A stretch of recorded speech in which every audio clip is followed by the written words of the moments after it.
हे students, welcome back. आइए आज के लेक्चर से स्टार्ट करते हैं।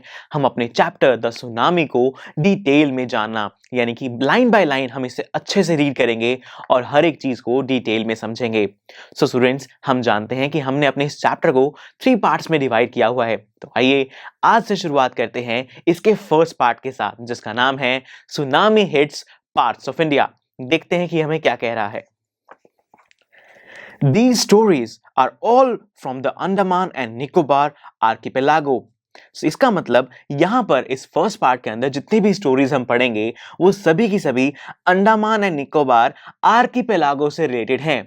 ये आर्किपेलागो क्या है? बड़ा ही वियर्ड सा नेम लग रहा है ना, लेकिन इसका जो मीनिंग है वो बहुत ही सिंपल है। देखिए दोस्तों, जो हमारा अंडमान एंड निकोबार आइलैंड्स हैं, एक्चुअली वो कोई एक या दो आइलैंड्स नहीं हैं, बल्कि काफी सारे आइलैंड्स का ग्रुप है, समूह है, और यही होता है आर्किपेलागो। बहुत सारे आइलैंड्स के समूह को, ग्रुप को, और उसके आसपास की जो सी है उसे सबको एक साथ मिलाकर आर्किपेलागो कहा जाता है। यानी कि अंडमान एंड निकोबार आइलैंड्स, जितने भी सारे आइलैंड्स इन दोनों ग्रुप्स में आ रहे हैं और उनके आसपास की जो सी है उसी से रिलेटेड हमारी ये स्टोरीज होने वाली हैं।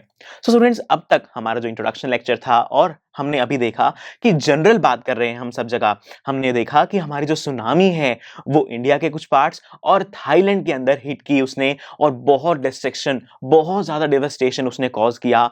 हर जगह तबाही तबाही, और ना जाने कितने ही लोगों को इस सुनामी के दौरान अपनी जान देनी पड़ी। और ऐसे ही कुछ लोगों की कहानियां हम इस पार्ट में समझेंगे, इस पार्ट में देखेंगे। ऐसे 4 कैरेक्टर्स हमारे सामने आएंगे जिनके बारे में हमें अच्छे से बताया गया है कि वो क्या करते थे, और जब सुनामी आई तो उन्होंने किस तरीके से उसका सामना किया, और देखेंगे कि आखिर वो वहां से बच पाए या फिर वो दूसरों की जान बचाते हुए अपनी जान गंवा बैठे। तो आइए दोस्तों, शुरुआत करते हैं आज के अपने पहले कैरेक्टर्स के साथ। राइट, जो हमारा पहला कैरेक्टर है उसका नाम है इग्निशियस। इग्निशियस के बारे में देखते हैं क्या बताया गया है। Ignatius was the manager of a cooperative society in Katchal. जो इग्निशियस है ना, वो एक कोऑपरेटिव सोसाइटी का मैनेजर था कच्छल में। देखिए क्या क्या बताया गया यहाँ पर। एक उसका नाम पता चला सबसे पहले हमें कि उसका नाम है इग्निशियस। ठीक है, क्या करता है वो मैनेजर है एक कोऑपरेटिव सोसाइटी का। कहां पर? कच्छल में। अब दोस्तों, ये जो कच्छल है ना, ये भी अंडमान एंड निकोबार आइलैंड्स के जो ग्रुप्स है ना, उन्हीं में से एक आइलैंड है ये कच्छल। ठीक है, तो यहां से हमें कुछ 3 बातें पता चल गई। हमारे कैरेक्टर का नाम इग्निशियस, क्या करता है? मैनेजर है एक कोऑपरेटिव सोसाइटी का। कहां पर? कच्छल में। तो ये 3 बातें हमें यहां पे पता चली। ठीक है। His wife woke him up at 6 a.m. because she felt an earthquake. क्या हुआ यहां पर? एक दिन सुबह सुबह 6 बजे उसकी वाइफ ने उसे जल्दी से उठाया। उठो उठो। वो बेचारा आराम से सो रहा था। सुबह सुबह 6 बजे उसकी वाइफ ने उसे उठा दिया और कहा कि अरे देखो, मुझे ना अर्थक्वेक महसूस हो रहा है, मैं बहुत डर रही हूं, देखो क्या करना है अब। तो उसने उठ के क्या किया?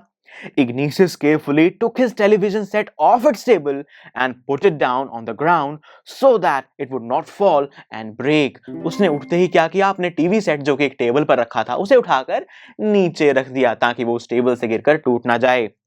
Then the family rushed out of the house. तो उसके बाद जो फैमिली है वो घर से बाहर निकल गई। क्योंकि स्टूडेंट्स, हमें बचपन से ना यही सिखाया जाता है कि जब भी कोई अर्थक्वेक आए तो किसी भी बिल्डिंग में रहना सेफ नहीं होता, क्योंकि वो जो बिल्डिंग है वो ढह सकती है, वो गिर सकती है, और आप उसके अंदर फंस सकते हैं, और उस जो बिल्डिंग है उसके जो टूटे हुए पार्ट्स हैं उसके नीचे दब भी सकते हैं। इसलिए यहाँ पर इसने बहुत समझदारी का काम किया है कि बिल्डिंग से बाहर चला गया, ताकि जो बिल्डिंग है अगर वो गिर भी गई अर्थक्वेक की वजह से तो इन्हें ज्यादा नुकसान ना हो। When the tremors stopped, they saw the sea rising. जब ट्रेमर्स यानी कि जो छोटे छोटे भूकंप के झटके थे, जब वो झटके रुके तो उन्होंने देखा कि सी जो है बहुत ऊपर उठती हुई दिखाई दे रही है। यानी कि सी का पानी बहुत ऊंची ऊंची लहरें बना रहा है। In the chaos and confusion, 2 of his children caught holds of the hands of their mother's father and mother's brother and rushed in the opposite direction. तो एकदम से जैसे ही इन्होंने सी को इतना ऊंचा उठते हुए देखा, पानी की इतनी ऊंची ऊंची लहरें देखी, तो सारे बहुत घबरा गए। हर जगह केओस यानी कि हफड़ा तफड़ी मच गई। सब बहुत कंफ्यूजन में इधर उधर भागने लगे। और तभी इसके दोनों बच्चों ने, एक बच्चे ने क्या किया, अपने जो मदर के फादर हैं यानी कि मैटरनल ग्रैंडफादर हैं उनका हाथ पकड़ा, और एक ने मदर के ब्रदर का यानी कि अपने मामा का हाथ पकड़ा, और दोनों ही ऑपोजिट डायरेक्शन में भागने लगे। He never saw them again. वो फिर से उन्हें कभी देख नहीं पाया, यानी कि उनकी जान इसी सुनामी में चली गई। His wife also swept away. उसकी वाइफ भी इसी पानी में बह गई। Only the three other children who came with him were saved. सिर्फ 3 बच्चे जो उसके साथ आए थे, सिर्फ वही 3 बच्चे बच पाए। तो दोस्तों ये कहानी थी हमारे इग्निशियस की कि किस तरीके से उसने थोड़ी सी बुद्धिमत्ता तो जरूर दिखाई कि वो बिल्डिंग से बाहर आ गया, लेकिन इतनी हिम्मत और इतनी समझदारी के बाद भी वो अपनी सारी फैमिली को नहीं बचा पाया, सिर्फ 3 बच्चे ही बचे। Right, so this was our first character. अब बढ़ते हैं अपने सेकंड कैरेक्टर की तरफ, जिसका नाम है संजीव, और देखते हैं कि इसके बारे में क्या कहा गया है। Sanjeev was a policeman. Okay, Sanjeev के बारे में बताया गया कि संजीव एक पुलिसमैन है, serving in the Katchal island of the Nicobar group of islands. यानी कि ये कच्छल आइलैंड पर ही, जहां पर ये हमारा इग्निशियस काम करता था, वहीं पर ये पुलिसमैन का काम करता था। He somehow managed to save himself, his wife and his baby daughter from the waves. ये सिर्फ अपने आप को बहुत किसी तरीके से, मतलब बहुत जूझते हुए अपने आप को, अपनी वाइफ को और अपनी बेबी डॉटर को लहरों से, जो सुनामी की लहरें थी, उनसे बचाने में कामयाब हो गया। But then he heard cries for help from the wife of John, the guest house cook. लेकिन तभी इसे हेल्प हेल्प, बचाओ बचाओ, ऐसी आवाजें सुनाई देने लगी, और ये आवाजें थी जॉन की वाइफ की, और ये जो जॉन है ये उसके गेस्ट हाउस में कुक हुआ करता था। Sanjeev jumped into the water to rescue her, but they were both swept away. Sanjeev पानी में कूद गया उसकी वाइफ को बचाने के लिए, लेकिन लहरें इतनी तेज थी, बहाव इतना तेज था कि वो उसे बचा नहीं पाया और खुद भी उन लहरों के साथ बह गया। तो ये कहानी थी संजीव की, जो बहुत ही हिम्मत से अपने आप को और अपनी फैमिली को बचाने में कामयाब रहा, लेकिन दूसरों को बचाने के चक्कर में, दूसरों की हेल्प करने के चक्कर में उसको खुद को अपनी जान गंवानी पड़ी। लेकिन यहीं पर ये कहानियां खत्म नहीं होती। अभी तक तो हमने बात की है 2 एडल्ट्स के बारे में, अब हमारे पास 2 ऐसे कैरेक्टर्स आ रहे हैं जो कि बहुत ही छोटे हैं, बच्चे हैं। उन्होंने अपने आप को कैसे बचाया, आइए देखते हैं। जो सबसे पहली बच्ची है वो है 13 ईयर ओल्ड मेघना, was swept away along with her parents and 77 other people। 13 year old थी मेघना। मेघना 13 साल की एक बच्ची है जो कि अपने पेरेंट्स और 77 और लोगों के साथ बह गई। She spent 2 days floating in the sea, holding on to a wooden door. तो उसने क्या किया, 2 दिन तक वो उसी सी में बिना खाना बिना पानी बस फ्लोट करती रही, एक वुडन डोर की हेल्प से। होता ऐसा है कि जो लकड़ी है ना, वो पानी में डूबती नहीं है बल्कि तैरती रहती है। तो जो वुडन दरवाजा था वो भी पानी में तैर रहा था, और उस वुडन दरवाजे के सहारे ये भी 2 दिन तक उस सी में तैरती रही। 11 times she saw relief helicopters overhead, but they did not see her. उसने 11 बार रिलीफ हेलीकॉप्टर्स को ऊपर से जाते हुए देखा, यानी कि ऐसे हेलीकॉप्टर्स जो लोगों को बचाने के लिए आ रहे थे, उन्हें कुछ एसेंशियल सामान देने के लिए आ रहे थे। 11 बार वो हेलीकॉप्टर्स उसके ऊपर से गुजरे, लेकिन एक बार भी किसी भी हेलीकॉप्टर ने उसे नहीं देखा। She was brought to the shore by a wave and was found walking on the seashore in a daze.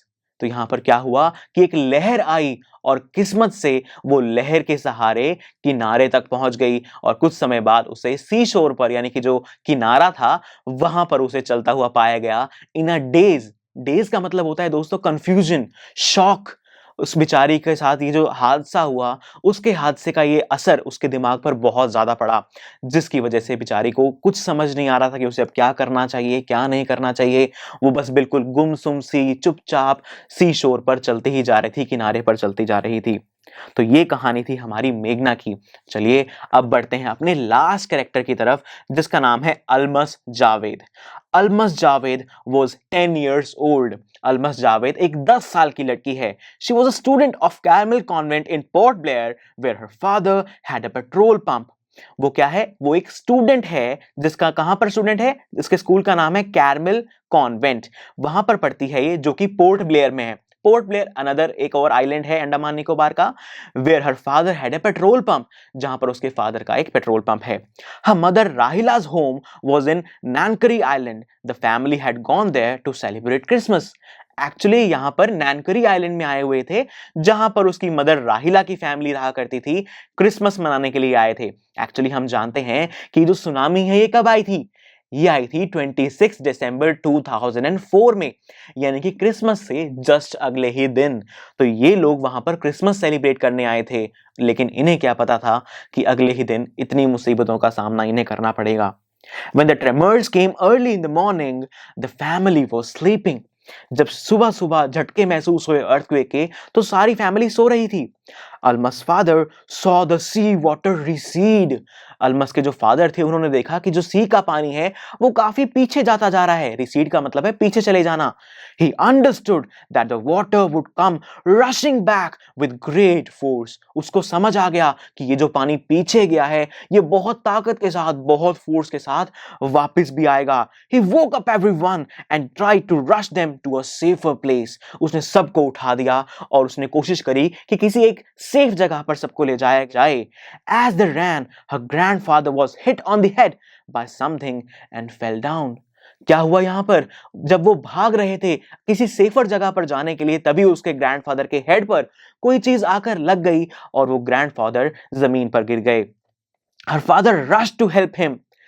Then came the first giant wave that swept both of them away. उसके father grandfather को बचाने के लिए फटाफट से भागे, लेकिन तभी पहली बहुत बड़ी वेव आई जो कि दोनों को बहाकर ले गई, यानी कि ग्रैंडफादर और फादर दोनों ही बह गए. Alma's mother and aunts stood clinging to the leaves of a coconut tree. Almas की जो मदर थी और जो उसकी एंट्स थी वो एक कोकोनट ट्री के पत्तों को पकड़कर, क्लिंजिंग यानी कि पकड़कर, जैसे तैसे उन वेव से बचकर खड़ी हुई थी.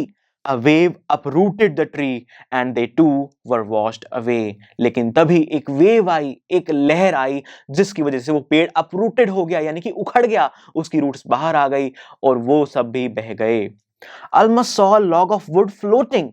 तभी अलमस ने देखा कि एक लकड़ी का एक लॉग जो है वो फ्लोट करता हुआ जा रहा है. She climbed onto it, then she fainted.